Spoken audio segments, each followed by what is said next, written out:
Hi, it's Dre Griggs with Obsidian Wisdom. Today we'll be answering the question, how do I plan my retirement without a 401k? If you don't have a 401k, that's okay, right? I know that it's common that most retirement plans, we tell you, hey, start where you are. And where most people are, you have a 401k or 403b, something of that nature. But it's okay. You don't have to have a 401k, which some of you are probably like, I feel much better now. And it's true. I'm not just telling you something that you want to hear. Because ultimately, there are lots of vehicles and investments that you can mirror and match a 401k without you having to be at a company where they offer you a 401k. And so let's first start with, hey, what is a 401k?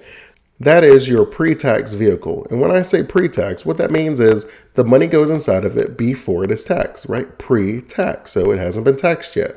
This was designed in like the 1980s when it comes to like your 401k because taxes were really high then. People paid taxes on a scale of where it was upwards of like 75% of your income could be taxed. So people thought, okay, look, if I put money away and I don't touch it, and then when I retire in 40 years, then taxes should be better and I'll be making less income. So I'll pay a lower amount in taxes. So the brackets used to be much closer to where if you lowered your taxes by, let's say, your tax bracket, but maybe like $5,000, you could lower your taxes.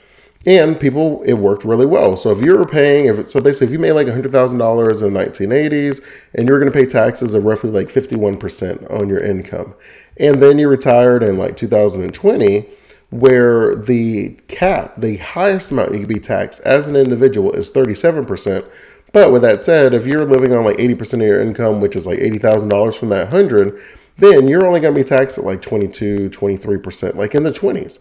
So you significantly saved a lot of money on taxes. So the strategy worked perfectly. So that's the backdrop of why people love 401ks and at least why it's like kind of common. Now, it's fair to say today that things are much different.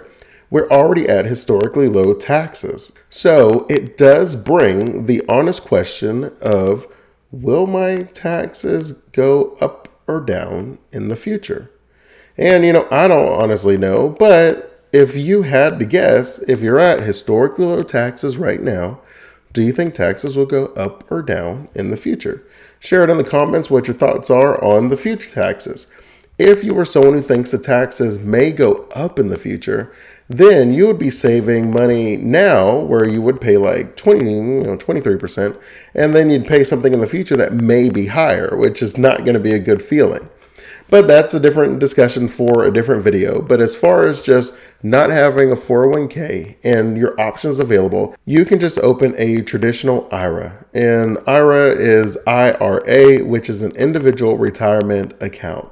If you have an employer that does not offer a 401k, a pre-tax vehicle, even a 403b would be acceptable in this situation, then you can open yourself a traditional IRA. That would be your pre-tax vehicle.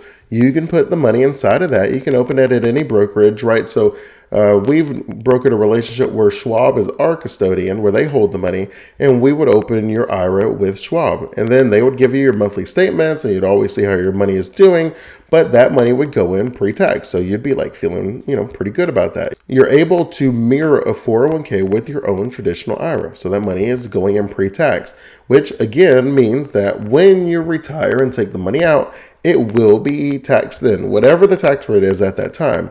But you are able to open essentially your own 401k. Now, you don't have the benefits that some employers offer where they have like a match. So all the money will be your money, 100% of your money in your IRA. But that's okay. You also have the difference of how much money you can put in. You can put in like $19,500 currently in your 401k, and you can put $6,000 a year into your traditional IRA. But you're able to have other investments as well, where you're able to say, okay, I'm going to put this amount in my pre-tax, I'm going to put this amount in my after-tax. After-tax, just as it sounds, it means money that has already been taxed that I'm now investing for my retirement. That could be a Roth IRA, which is a after-tax IRA. But the cool benefit is that money, since it's already been taxed today, you have the ability for that money to grow tax-free, and you get to take it out tax-free. And that's a pretty cool situation. It also doesn't have any, minimum required distribution, which is a fancy way of saying the government doesn't make you take the money out at any particular time. So if you want that to be the last thing you touch, which I would recommend since it is growing tax-free and you get it out tax-free, then it'll be the last thing you touch. On the other hand, if you have a 401k, or in this situation, right, we don't have a 401k, so you're using a traditional IRA to replace your 401k, because that has not been taxed yet, because it is a pre-tax vehicle, Uncle Sam is going to be knocking on your door to say, hey, I need you to take some money out of the account. I want to get some of this tax revenue, please. So you have to take the money out. It used to be at 78.5. It's currently at 72. There was a new law that was put in place in like 2019. So now you have till 72, but at 72, you have to start taking your money out in your required minimum distributions. Also, because Uncle Sam is giving you that benefit of your traditional IRA, the same with a 401k, might I add, where you have that additional benefit of saying, okay, well, this money is going to grow tax-free as well, and I'm not paying taxes on it today. Uncle Sam gets a little frustrated if you try to go into the account early. So there is prepayment penalties, and just where if you go in and take the money out before 59.5, then Uncle Sam is going to be like, okay, you need to pay like a penalty to me, and then you'll pay like the taxes, whatever that ends up looking like. They usually take out like 20% right when you take the money out. And then when you file your taxes, they'll give it whatever back if you have a lower than 20% of a tax bracket. And if it's higher than 20%, then they'll charge you the extra amount when you file your taxes as well. But that is, again, just an option that's available to you. But as far as your question of, hey, if I don't have access to a 401k, what can I put my money in that mirrors a 401k?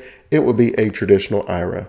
And so you would open that with any brokerage. You can use Schwab or Fidelity or whoever you want to work with, where they have that option for you. You put that money in pre-tax and it's going to work the exact same way. You should have the same benefits. If you have any additional retirement questions, I invite you to check out my free retirement planning video training at obsidianwisdom.com/training. And I give you the entire Wisdomites framework that I use with my clients to help them eradicate financial stress, generate a passive income, and build a prosperous retirement strategy. Hey, until next time, Wisdomites, remember, wisdom is asking the right questions to allow yourself to get the right answers. Keep asking those questions and you will keep getting those answers. Continue blessings.